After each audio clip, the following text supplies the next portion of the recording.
Now, no shrub had yet appeared on the earth, and no plant had yet sprung up. For the Lord God had not sent rain on the earth, and there was no one to work the ground. But streams came up from the earth and watered the whole surface of the ground. Then the Lord God formed a man from the dust of the ground, and breathed into his nostrils the breath of life, and the man became a living being.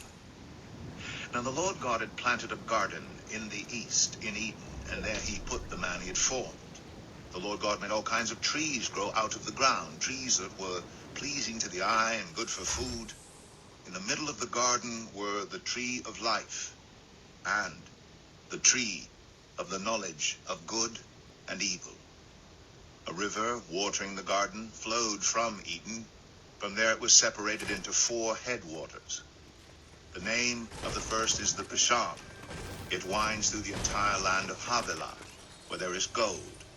The gold of that land is good. Aromatic resin and onyx are also there. The name of the second river is the Gihon. It winds through the entire land of Cush. The name of the third river is the Tigris. It runs along the east side of Ashur. And the fourth river is the Euphrates. The Lord God took the man and put him in the Garden of Eden to work it and take care of it. And the Lord God commanded the man, "You are free to eat from any tree in the garden, but you must not eat from the tree of the knowledge of good and evil. For when you eat from it, you will certainly die." The Lord God said, "It is not good for the man to be alone. I will make a helper suitable for him." Now the Lord God had formed out of the ground all the wild animals and all the birds in the sky. He brought them to the man to see what he would name them. And whatever the man called each living creature, that was its name. So the man gave names to all the livestock, the birds in the sky, and all the wild animals. But for Adam no suitable helper was found. So the Lord God caused the man to fall into a deep sleep, and while he was sleeping, he took one of the man's ribs and then closed up the place with flesh.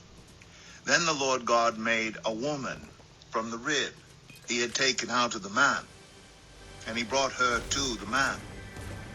The man said, "This is now bone of my bones and flesh of my flesh.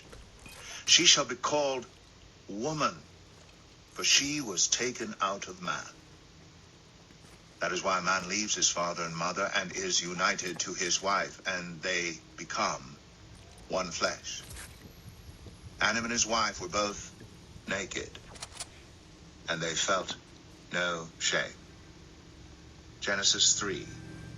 Now the serpent was more crafty than any of the wild animals the Lord God had made. He said to the woman, "Did God really say, 'You must not eat from any tree in the garden'?" The woman said to the serpent, "We may eat fruit from the trees in the garden, but God did say, 'You must not eat fruit from the tree that is in the middle of the garden, and you must not touch it, or you will die.' You will not certainly die." The serpent said to the woman, "For God knows that when you eat from it, your eyes will be opened, and you will be like God, knowing good and evil." When the woman saw that the fruit of the tree was good for food, and pleasing to the eye, and also desirable for gaining wisdom, she took some and ate it. She also gave some to her husband who was with her, and he ate it. Then the eyes of both of them were opened, and they realized they were naked. So they sewed fig leaves together and made coverings for themselves.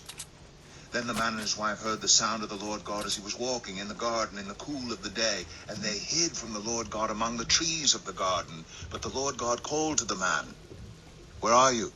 He answered, "I heard you in the garden, and I was afraid because I was naked, so I hid."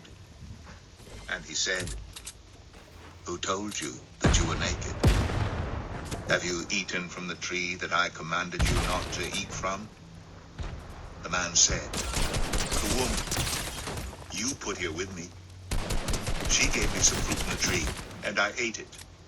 Then the Lord God said to the woman, "What is this you have done?" The woman said, "The serpent deceived me, and I ate." So the Lord God said to the serpent, "Because you have done this, cursed are you above all livestock and all wild animals. You will crawl on your belly, and you will eat dust all the days of your life. And I will put enmity between you and the woman, and between your offspring and hers. He will crush your head, and you will strike his heel." To the woman he said, "I will make your pains in childbearing very severe. With painful labor you will give birth to children. Your desire will be for your husband, and he will rule over you." To Adam he said, "Because you listened to your wife and ate fruit from the tree about which I commanded you, you must not eat from it. Cursed is the ground because of you. Through painful toil you will eat food from it all the days of your life. It will produce thorns and thistles for you, and you will eat the plants of the field. By the sweat of your brow you will eat your food until you return to the ground, since from it you were taken. For dust you are, and to dust you will return." Adam named his wife Eve, because she would become the mother of all the living. The Lord God made garments of skin for Adam and his wife, and clothed them. And the Lord God said, "The man has now become like one of us, knowing good and evil.